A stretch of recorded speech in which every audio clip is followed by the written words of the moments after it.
Meus queridos e prezados irmãos da TV Caminho Livre, que a graça do Senhor Jesus, o amor de Deus e a comunhão do Espírito Santo estejam com todos vocês. Gostaria que vocês ouvissem Rodrigo Silva em mais uma entrevista. Eu acho que o Rodrigo vive mais de entrevista do que de pregação, né? Evangelismo, estudos bíblicos. Mas beleza, vamos lá. Eu quero que vocês ouçam com atenção o que ele vai falar aqui agora acerca de religião, religiosidade, denominações, seita. Escutem com atenção o que o senhor Rodrigo Silva vai falar agora. As regras se você é presbiteriano, mas não crê na predestinação, você crê no dom de línguas e no retetê. Então, desculpa, você é um assembleano na igreja presbiteriana. Entendi. Você entendeu? Então, se você tem que ter convicção, você não pode estar ali ou na congregação ou na igreja batista só porque o louvor é legal, porque a igreja tem parede preta, porque o padre é bacana, eu tô na paróquia lá, porque eu amo o minha prima vai. Fábio de Melo, por isso que eu vou lá, eu amo o cursilho, eu amo a renovação carismática. Eu acho que religião é mais do que moda. Você pode vestir essa blusa porque você gosta, mas religião é uma coisa assim, eu sei que isso aqui é o correto. Tá. Essa convicção sua, ela é sine qua non para você estar onde está. A única razão pela qual você deve deixar uma religião é se você chegar à conclusão doutrinária que aquilo não está certo. Você não deve sair da igreja porque você está brigado com o ancião. Porque você não gostou da música. Porque não te cumprimentaram. Porque se for assim, você não pode viver. Porque não fiquem ofendidos. Eu moro no interior, vão me dar o beneplácito de falar isso. Claro. O trânsito de São Paulo é caótico. Totalmente. E eu não vi ninguém desistindo de dirigir por causa disso. É isso. Futebol dá escândalo um atrás do outro. De vez em quando surge aí coisa. E eu não vejo. Eu não vejo o ex-torcedor do Corinthians. Não existe ex-torcedor, né? Mas tem ex-crente. Aí- Eu não entendo por quê. Eu tô dando exemplo do Corinthians, eu vou ajudar qualquer um, gente. Claro. Se futebol fosse religião, seria ateu, porque eu não entendo nada. Mas às vezes tem uma briga lá, o diretor foi apanhado roubando de um time, o time tá caindo pra segunda, terceira divisão, E você tá lá. o cara tá Devoção é xingando maior, o juiz, né? tá xingando palavrão, mas ele tá lá. A devoção é maior. Mas na igreja ele para de ir porque ele descobriu que o pastor estava roubando dízimo. Ou que não, Entendi. sabe, não é por aí. Então, repito, a única razão pela qual você deve deixar a sua religião é se você doutrinariamente não concordar mais com ela. Agora, junto com essa convicção que eu coloquei, isso aqui não é uma contradição, é um paradoxo. Tá. Paradoxo não é contradição. São as duas coisas. Você deve ter a convicção que Deus tem filhos e filhas nos movimentos que discordam de você. É. E aí fica difícil, A né? igreja de Deus é maior do que a igreja que eu frequento. Mas E é aí desafiador. complica. É No desafiador. mundo de hoje.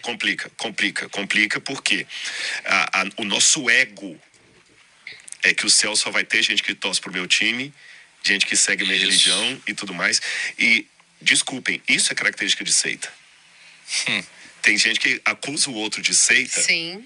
mas ele que tá tendo comportamento de seita, porque ele só acha que cristão é só o que concorda com ele.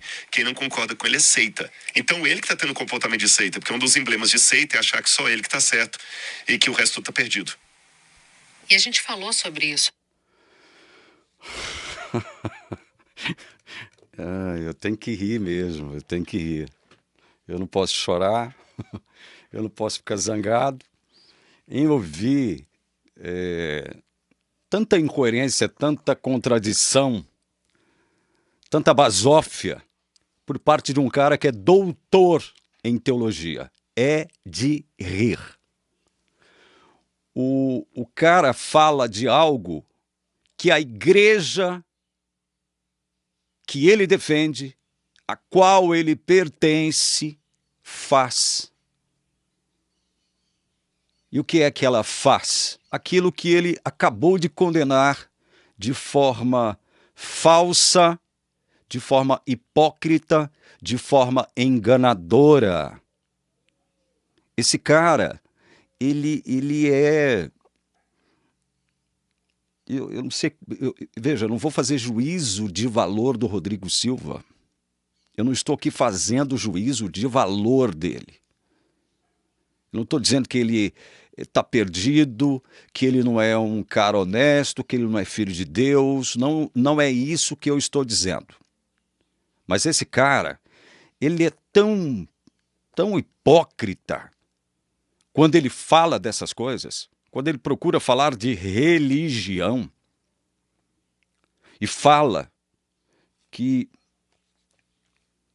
aquele que pensa que só ele está certo e todos os demais estão errados, isso é comportamento de seita.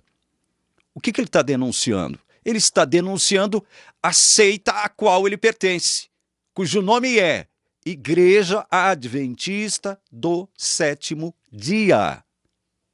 Por quê? Por quê? Porque ela faz justamente aquilo que ele afirma aqui nesse podcast, extramuros adventista, né? Fora dos muros adventista, ele fala de algo que a igreja dele faz. A fala do Rodrigo Silva é completamente contraditória, incoerente, inverídica, em razão de ele pertencer a uma denominação religiosa que é sectária, ao extremo, exclusivista, que diz que só ela é a igreja de Deus na terra, a única a igreja verdadeira, o remanescente de Deus, e que todos os demais cristãos, sejam católicos, protestantes, evangélicos de todos os matizes, são Babilônia, estão no erro, estão no engano. O Rodrigo tem esse discursozinho fácil, palatável, doce como mel, fora da igreja adventista. Ele se apresenta como esse cara democrático, inclusivo, gregário, como se a igreja sectária a qual ele pertence fosse uma igreja gregária, inclusiva. Não é. Não é. Nós sabemos disso. Para a igreja adventista, filhos e filhas de Deus de outros movimentos que discordam dela só poderão ser salvos desde que venham para ela, para a igreja adventista. Passem a guardar o sábado enquanto selo de Deus e que sejam salvas por conta disso. Então, quando o Rodrigo Silva aparece com esse discursozinho fácil, doce, democrático, gregário, inclusivo, dizendo que Deus tem outros filhos e filhas em outros movimentos que discordam de você, a igreja de Deus é maior do que a sua igreja, nisso eu concordo com ele, a igreja de Deus é maior do que qualquer denominação religiosa. Mas quando ele diz filhos e filhas de Deus em outros movimentos que discordam de você, também está correto. Só que para a igreja adventista, esses filhos e filhas de Deus que estão em movimentos que discordam de você hoje, só serão salvos se eles passarem a concordar com você amanhã. Quem é da igreja adventista do sétimo dia sabe que o que eu estou falando aqui é verdade. Sabe que esse discursozinho doce aqui, palatável, democrático, né? Um discursozinho falso, né? Vocês estão brincando. Pois esse é o modus operandi da igreja adventista. O modus operandi é esse. Fora dos muros, né? Ela tem um discursozinho doce, fácil, bonitinho, agradável, gregário, inclusivo, democrático. Mas dentro dos muros da igreja adventista é um caos. É um caos. Eu gostaria de ler um trecho que está em Romanos, capítulo 10, a partir do verso 10. Eu vou ler esse texto, vou fazer alguns comentários em função da fala do Rodrigo Silva. Mais uma fala ridiculamente inverídica em relação à igreja que ele defende. Romanos 10, do versículo 10 em diante. Porque com o coração se crê para a justiça e com a boca se confessa para a salvação. Veja, o que Paulo está falando aqui é sobre a fé, ele está falando sobre a supremacia da fé, sobre os preceitos da lei. Paulo está falando que não se produz justiça vivendo com base na letra da lei. É isso que ele está falando aqui. Não se pode produzir justiça diante de Deus com base nos preceitos da letra da lei. Então ele vai enaltecer, ele vai enfatizar a fé como aquilo que faz com que a gente produza verdadeiramente justiça diante de Deus, porque é fé em alguém, é fé no outro, e esse outro tem nome, é Jesus Cristo. Por isso que ele disse aqui no verso 4 do mesmo capítulo 10, porque o fim da lei é Cristo para a justiça de todo aquele que guarda a lei? Não, para a justiça de todo aquele que crê. Todo aquele. É uma expressão que universaliza a salvação para todos os que pertencem a uma determinada denominação. É isso que Paulo está falando? Claro que não. Nós vamos ver aqui agora como Paulo é coerente. O fim da lei é Cristo. Então ele vem tratando de enfatizar a questão da fé como aquilo que é de maior importância, levando-se em consideração os preceitos da lei, porque Moisés, Paulo cita Moisés aqui, a gente não vai ler para ganhar tempo, ele diz que Moisés disse que aquele que observasse os preceitos da lei, por eles deveriam viver. Por isso que Israel caiu. Israel como nação. Israel caiu, Israel tropeçou. Por isso que Israel rejeitou Cristo como justiça, Senhor, justiça nossa. Então aqui no verso 10, Paulo está falando, com o coração se crê. O que é o coração aqui? É uma metáfora para a mente. Coração é uma metáfora para a mente. É com a mente que se crê para a justiça. E com a boca se confessa para a salvação. Não existe crente mudo. Não existe crente cego. Não existe crente surdo. Há outra coisa que o Rodrigo falou, com a qual eu discordo veementemente. Ele diz que há ex-crente, existem ex-crentes. É outra coisa absurda, ex-crente.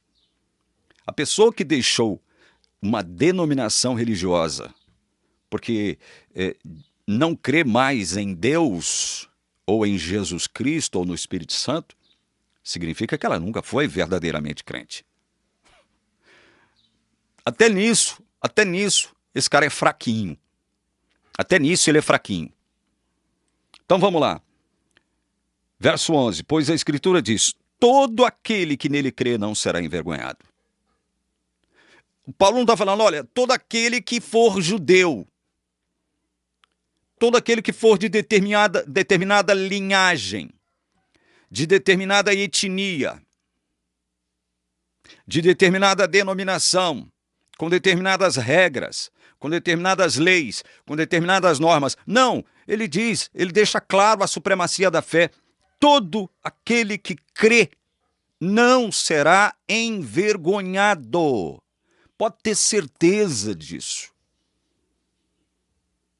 Interessante o Paulo citar Isaías aqui, não será envergonhado. Outras traduções diz, se não me engano, não será confundido. Alguma coisa nesse sentido. Não será enganado. Todo aquele que crê em Jesus Cristo, independentemente da denominação em que ele pertença, independentemente da língua que ele fale, independentemente da cor de sua pele, independentemente de onde ele esteja. 12. Porque não há distinção entre judeu e grego. Leia-se gentil no lugar de grego. Não há distinção entre judeu e gentio, uma vez que o mesmo é o Senhor de todos, rico para com todos os que o invocam. Não há mais distinção entre judeu e gentio. Portanto, veja só, não deveria haver, mas há, infelizmente. Isso não quer dizer que Deus não tenha a sua igreja no meio dessa balbúrdia toda, desse caos denominacional no qual nós estamos inseridos. É a igreja católica, é a igreja metodista, presbiteriana, é a igreja batista, é a igreja Assembleia de Deus, é a igreja adventista, é a igreja mórmon. são os jeovistas, né? E por aí vai. É a igreja cristã evangélica fulana de tal. Dentro desse caos denominacional, dessa loucura denominacional, Deus tem o seu povo, tem a sua igreja. E ele é Senhor de todos e rico para com todos que o invocam. Invocam. Porque esses que invocam o nome do Senhor Jesus Cristo, é porque eles foram, antes de invocar, objetos da operação do Espírito Santo. Antes disso. Então ele vai dizer no verso 13, porque todo aquele que invocar o nome do Senhor será salvo. Veja, invocar aqui não tem o sentido de simplesmente expressar com a língua. Jesus é meu Senhor. Não tem esse sentido. Invocar aqui, invocar, tem o sentido de tornar alguém o Senhor da sua vida de verdade. Invocar aqui significa que você recebeu por parte do Espírito Santo tudo aquilo que Jesus fez por você, em seu lugar e em você.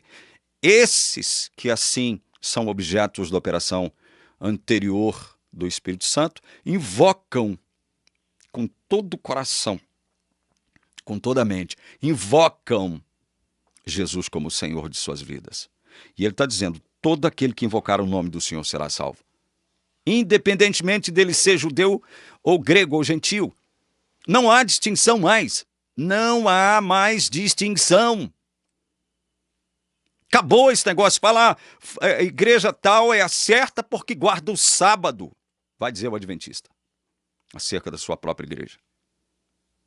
Porque o sábado é o dia a ser guardado e está na lei. Na letra da lei. E lá na letra da lei você não encontra guarde o domingo, a não ser nas versões católicas. Algumas versões católicas devem constar, não sei. Mas no catecismo católico tem, guarde o domingo. Né? As confissões protestantes também, reformadas também, dizem a mesma coisa, guarde o domingo. Mas na Bíblia não há isso, guarde o domingo. Aí vai dizer a igreja adventista o seguinte, está vendo? Como nós estamos corretos, nós estamos certos em ordenar aqui que todos que pertençam à nossa denominação guardem o sábado, porque a guarda do sábado se constituirá em selo através do qual Deus te sela e te salva. E a guarda do domingo se constituirá na marca da besta, no sinal da besta. Portanto, no final dos tempos agora, o que vai distinguir, o que vai fazer distinção... A Bíblia está dizendo que não há mais distinção, mas a igreja adventista, ela continua claudicando nesse sentido. O que vai distinguir o verdadeiro Filho de Deus do falso será a guarda do sábado. Esse será um muro de separação, vai dizer Ellen White, ela usa essa expressão no Grande Conflito. O muro de separação. A guarda do sábado é aquilo que separa os supostos verdadeiros adoradores, são os adventistas, né, do sétimo dia, dos falsos adoradores que celebram o domingo, que guardam o domingo, que santificam o domingo. Onde que está na Bíblia também que guardar o domingo é pecado? É pecado. Onde que está na Bíblia dizendo expressamente, de forma clara e categórica, que guardar o domingo, santificar o domingo, celebrar a ressurreição de Jesus no domingo, se constituirá no sinal da besta. Verso 14. Como, porém, invocarão... Ele está falando que todo aquele que invocar o nome, né? Olha aqui, ó. Todo aquele que invocar o nome do Senhor será salvo. Paulo, aos Coríntios, ele deixou claro que até para expressar Jesus é Senhor, eu não posso fazer isso se o Espírito Santo antes não agiu em mim, verdadeiramente. Até para expressar Jesus é meu Senhor. Então ele está dizendo, como porém invocarão, isso aqui não é só dizer da boca para fora, sem a mente e o coração estar nisso, né? Essa invocação aqui não significa uma expressão vazia, falsa, hipócrita. Como, porém, invocarão aquele em quem não crerão? Quem não crer em Jesus Cristo está perdido, por mais sincero que ele seja, por mais religioso que ele seja, e por mais que ele se auto-identifique para si e para o mundo como cristão, como filho de Deus. Não crê em Jesus Cristo, está perdido. Como crerão, como invocarão aquele em quem não creram? Impossível. Para invocar o nome, tem que crer nesse nome, verdadeiramente. Como crerão naquele de quem nada ouviram? Gente, o Rodrigo Silva, certa vez, eu ouvi ele discutindo, dourando a pílula, numa dessas entrevistas que ele está acostumado a dar, dizendo que o índio adorador de Tupã, com os 2% de sinceridade dele, quando ele fala de sinceridade, ele fala do ponto de vista religioso, do ponto de vista da fé do índio, né? Ele fala que 2% de sinceridade do índio vai salvá-lo, ao invés dos 98% de um crente, aliás, que não vive a fé, não vive a religiosidade, não vive a denominação de forma integral. Vive de forma insincera, de forma hipócrita, falsa. Ele diz que os 2% do índio que adora Tupã serão considerados por Deus. E ele vai ver muito índio lá no céu, com certeza por conta disso. Mas a Bíblia deixa claro o seguinte: como crerão naquele de quem nada ouviram? Nós sabemos que existem clãs, tribos e povos que ainda não ouviram falar de Jesus, por incrível que pareça. Aqui mesmo, na América do Sul, né, em plena selva amazônica, já se constatou a existência de tribos que permanecem intocadas, que não foram abordadas ainda pelo homem branco. Permanecem isolados da civilização. Nós sabemos que existe isso, por incrível que possa parecer. E a Bíblia está dizendo, como crerão naquele de quem nada ouviram? Esses que estão lá, isolados da civilização, nunca ouviram falar de Jesus. Nunca ouviram falar de Jesus. Como é que eles podem crer em Jesus Cristo e invocar o nome de Jesus Cristo se eles nunca ouviram falar de Jesus? Não importa a quantidade de sinceridade desses que nunca ouviram falar de Jesus. Não importa. Deus não salva ninguém pela percentagem de sua sinceridade. É pela graça dele. Graça, determinação e graça, que Paulo vai dizer. É dele que vem a salvação pertence a ele, é o negócio dele. Como ouvirão se não há quem pregue? Outro detalhe.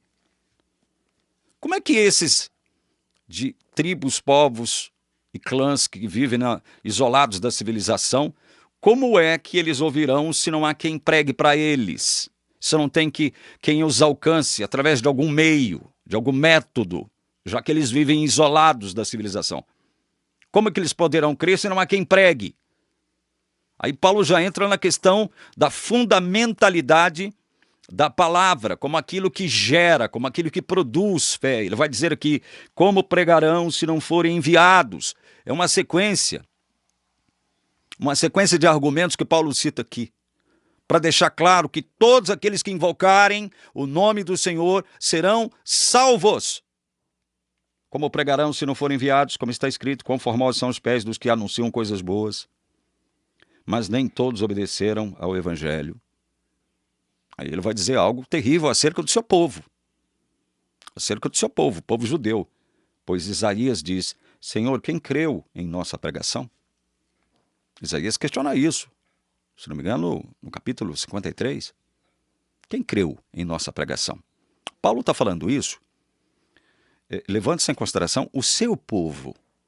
O povo pelo qual ele estava sofrendo. O povo pelo qual ele ansiava ver salvo, desejava ver salvo, mas que no entanto estavam em uma condição de amaldiçoados. Ele vai deixar isso claro ali no início do capítulo 9 de Romanos 9, de 1 a 5.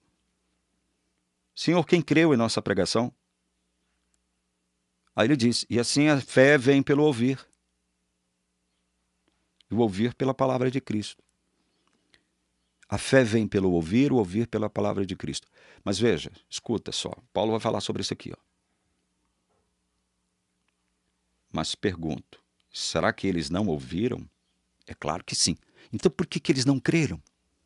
Se ele mesmo, Paulo, está dizendo aqui que a fé vem pelo ouvir, o ouvir pela palavra de Cristo, e ele está dizendo que o seu povo Israel ouviu a pregação, por que eles não creram? Ele ainda cita aqui, ó, continua citando Isaías, a voz deles se espalhou por toda a terra, e as palavras deles alcançaram os confins do mundo. As palavras desses que foram enviados por Deus. Israel ouviu a pregação da palavra, do evangelho. Mas por que eles não creram, então, se a fé vem pelo ouvir, ouvir pela palavra de Cristo? Por quê? Porque não é só simplesmente captar o som das palavras. Fosse assim, todo aquele que ouvisse, captasse o som das palavras da pregação do evangelho, automaticamente creriam. Mas esse ouvir aqui, esse ouvir, significa introjetar a palavra. Significa que a palavra entra dentro de você e produz o quê? Primeira coisa que ela produz em você, a fé em Jesus Cristo. Você passa a crer com a sua mente em Jesus Cristo. Não é o Espírito Santo que crê por você. O Espírito Santo, ele introjeta a fé em você de tal modo que agora você crê em Jesus Cristo. Quando você ouve a palavra de Cristo, e é objeto da operação do Espírito Santo. Paulo não trata disso aqui, mas é óbvio que é assim. Porque senão, como eu disse, todo aquele que captasse o som das palavras, através de suas orelhas, ouvindo a pregação, creriam, mas nem todos creem. Olha, ele mesmo diz, mas nem todos, verso 16, obedeceram ao Evangelho. Mesmo ouvindo a palavra de Cristo, nem todos obedeceram ao Evangelho. É por isso que Paulo fica triste em relação ao seu povo. Verso 19. Pergunto mais. Será que isso não chegou ao conhecimento de Israel? Moisés já dizia, eu farei com que vocês fiquem com ciúmes de um povo que não é nação, por meio de gente insensata, eu os provocaria a ira. Um povo que não é nação, por gente insensata, eu os provocaria a ira. Povo que não é nação, gente insensata. Nós poderíamos parafrasear isso aqui, sob a lente adventista, dizendo, esse povo não é remanescente, não é adventista, é gente insensata que pertence à Babilônia. Mas aí vem Deus e diz, olha, todo aquele que invocar o nome do Senhor será salvo, não importa se ele fizer parte de uma nação que não é povo, ou de um povo que não é nação, ou de uma gente considerada por eles insensata. Não importa. Deus vai salvar todo aquele que invocar verdadeiramente o nome do Senhor. Não está em jogo aqui nenhuma distinção denominacional, étnica, racial, linguística. Isaías é tão ousado que diz, agora isso aqui para mim é maravilhoso. Paulo citando Isaías. E Isaías reverberando Deus. Fui achado pelos que não me procuravam. Diz Deus através do profeta Isaías. Presta atenção nisso. Fui achado pelos que não me procuravam. Como é que esses que não procuravam Deus acharam Deus? Como? Fui achado pelos que não me procuravam. Como? Como que eles acharam Deus se eles não estavam procurando por Ele? Como? Aí o final do versículo explica. Revelei-me aos que não perguntavam por mim. Deus é tão soberano, tão Senhor de tudo e de todos, da história de tudo, que Ele se revela a quem não pergunta por Ele. Se Deus não se revelar, ninguém o encontrará. Isso nos diz algo acerca do que mesmo? Da nossa incapacidade natural para buscar Deus. O ser humano em condição natural, carnal, não busca Deus, não procura por Deus. Esta é a conclusão do que está escrito aqui. Se Deus não se revelar, de algum modo, e para isso ele pode usar até uma pedra, como o próprio Jesus disse, pode usar uma mula, um burro, como ele fez com o profeta. Deus pode usar qualquer coisa para se revelar àqueles que não estão interessados nele, em Deus. Deus tem que se revelar. Se Deus não se revela, não haverá salvação. E por último, Paulo diz, quanto a Israel, porém diz, todo dia estendia as mãos a um povo desobediente e rebelde. Todo dia, Deus estendeu as mãos a um povo desobediente e rebelde. Todo dia, estendendo as mãos. E o povo, ó, é impressionante o que Paulo diz aqui no capítulo 10. E que mata a charada do Rodrigo Silva, com esse negócio de dizer que a igreja de Deus é maior do que a minha. Ele não pensa assim, dentro da igreja adventista ele não pensa assim. Existem filhos e filhas de Deus em movimentos que não concordam com você, mas, né, ele esqueceu de completar aquilo que a igreja entende, né, acerca dos filhos e filhas que estão em movimentos que não concordam com a igreja adventista hoje. Ele esqueceu de dar continuidade àquilo que a igreja pensa a esse respeito, né? Ele esqueceu disso. Ou seja, se esses filhos e filhas de Deus que estão em outros movimentos não forem para a igreja adventista, guardarem o sábado para receber o selo e serem salvas, não serão salvos. Então esse discursozinho malandro, esse discursozinho doce, inclusivo, gregário, democrático do senhor Rodrigo Silva, não condiz com a verdade da igreja que ele defende por pertencer a ela. É justamente aquilo que ele condena nessa fala dele aqui. Quem diz que só ele está salvo, só ele é filho de Deus, isso é a característica de seita. Não é exatamente isso que faz a igreja adventista? Então, o senhor Rodrigo Silva deveria lavar a língua dele, lavar a boca dele, antes de falar isso, porque ele está se autocondenando. É isso que acontece, gente. Esse cara é um fanfarrão. Não estou fazendo juízo de valor dele, não. Deus vai salvar até os fanfarrões que ele quer salvar. Deus vai salvar muita gente que nós cristãos, que já somos crentes, pensávamos que ele não tinha nenhum interesse nele. Deus não tinha nenhum interesse nele. Deus vai salvar. Deus salva quem ele quer salvar. Pronto, e acabou. Deus vai salvar quem ele quiser salvar.